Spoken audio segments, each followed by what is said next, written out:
We are very clear in our understanding that this midnight spectacle, ignoring the harsh realities of the country, the distress of the farmers, the rising unemployment, the growing insecurity and intolerance, cannot be endorsed. It's not just a question of not participating. Indian National Congress cannot be party to such a tamasha, a publicity gimmick, merely for taxation purpose. Never before, as has been mentioned, the Central Hall of Parliament has seen a midnight session except on the eve of India's independence, when India's Prime Minister Jawaharlal Nehru, the first Prime Minister, made his famous speech, The Tryst with Destiny. After that, 1972, to recall the freedom movement, the struggle and the sacrifices. And in 1997, when Parliament, on behalf of the people of India, rededicated itself to the noble objectives of India's freedom struggle. The Prime Minister and his government, by convening this function in the Central Hall, are insulting the very memory of India's freedom struggle and the sacrifices associated. They are trivializing the freedom movement by equating a taxation and imposition of a tax or uniformity of a tax by merging the goods tax and the services tax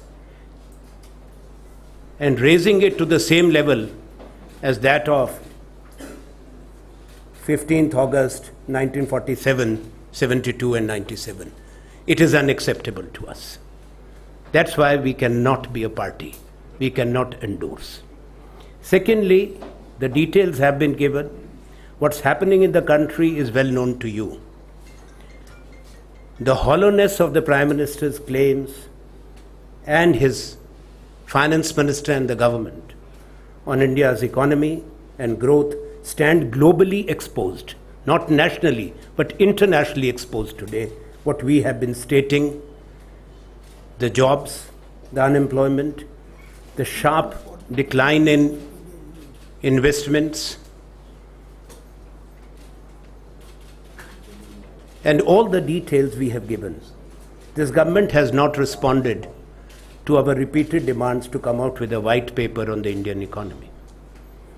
More importantly, major initiatives that Kharge ji had said, which matter to the people of India, from right to food security, right to information, right to education. For none of these initiatives, the Congress-led UPA government ever went in for this publicity gimmick and tamasha. We want to make one thing very clear, that the GST as such was conceptualized and taken forward by us. It has been a national initiative. It has become possible because the Indian National Congress has been a responsible opposition, and we supported the constitutional amendment. Let me remind on this occasion that it was Shri Narendra Modi as Chief Minister of Gujarat who had opposed the GST, and the BJP stalled it for 7 long years. But we did not allow that to influence our decision as to whether the constitutional amendment should come through or not. After that, the GST which has been brought, there have not been consultations. When the CGST bills and the other bills associated were brought, we have repeatedly cautioned the government on 3 counts. That it is neither a perfect bill nor one nation, one tax. It has 4 slabs, effectively. The country is ill prepared. The Congress had asked the government on the floor of the House as to what steps they are taking to help the small trader, to help the small entrepreneur. छोटा कारोबार, छोटा व्यापार, उसको GST लागू करने में कैसे आप मदद देंगे, कैसे तैयारी करेंगे? वो तैयारी नहीं हुई है देश में, और उनकी दुहाई को आज कोई नहीं सुन रहा. And third thing is, more than 40% of revenue base has been excluded. It is kept out. Petroleum is out. How can you have one country, one tax when you will pay a different price for petrol and diesel in every city or every state? That in itself stands out as an infirmity. Electricity is kept out. Alcohol is kept out. Real estate is kept out. It is a revenue neutral tax.